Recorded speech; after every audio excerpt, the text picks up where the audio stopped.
Range anxiety is the fear that a vehicle has insufficient range to reach its destination and would thus strand the vehicle's occupants.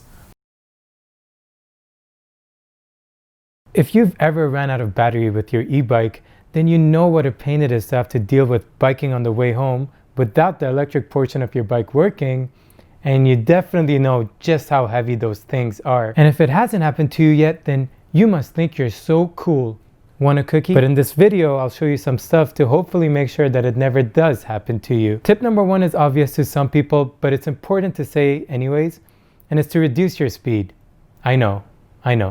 No one wants to hear it, but it makes a huge difference in just how far you can go. Check out this post on Endless Sphere that shows an estimate of how much distance you can add just by slowing down.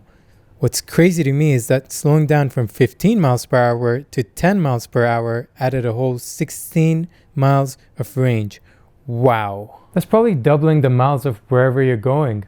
And on a side note, if you're traveling more than 16 miles on your e-bike, respects, bro. You must got some tree trunks of legs. The reason slowing down increases your range has to do with aerodynamics, and e-bikes suck. Sorry about that. As I was saying, the reason is wind. Specifically, the increase in speed leads to an increase in the amount of air resistance that your bike has to go through, and that causes it to drain the battery more. This is also part of the reason why you almost never get the same range that companies claim their e-bikes get. Sure, they can tell you that their bike gets 100 miles of range, but what they're not telling you is that that's at 10 miles an hour. Technically, they're correct, but that's not what you're looking for. So a nice way to go about this, if your bike has the option, is to set the cruise for like 20 miles an hour or whatever you're comfortable with, and just sit back and enjoy the ride. Tip number two is to use your throttle less. Look, I also love to just absolutely send it on the roads, but this can drain your battery real fast. And besides, it's an electric bike, meaning you can actually use your legs to get some energy going. So there's a couple of things you can do here. One, try to pedal just a little as you use the throttle so that the motor doesn't have to do as much work and you don't have to use as much to get to full speed. By pedaling, you don't use the throttle as much and need less torque from the motor so that your watts can stay low. It doesn't just have to be black or white.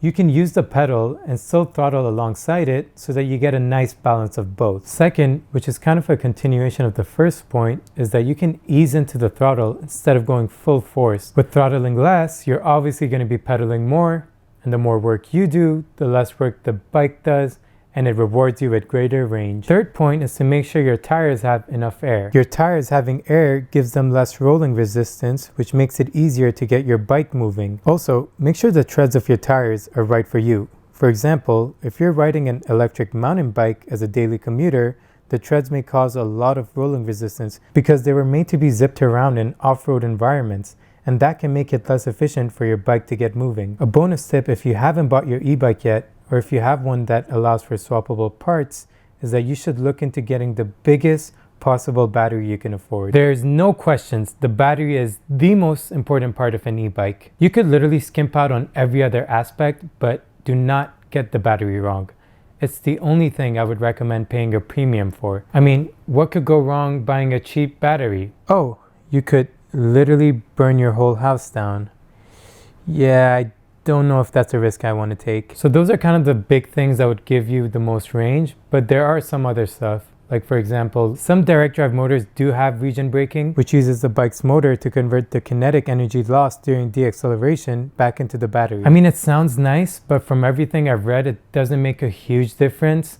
But I have heard that it's really good for your brakes. And those are some of the things you can do to increase your e-bike's range. I'm curious to hear about your experiences with running out of batteries. So if you have any cool stories, put them down in the comments. There's a lot of biased videos out there. My goal is to provide fair and unbiased videos that are fun to watch so that you get the best information out there. So if you did not like this video, then hit the dislike button. But if you did, then it would make a huge difference if you like and subscribe.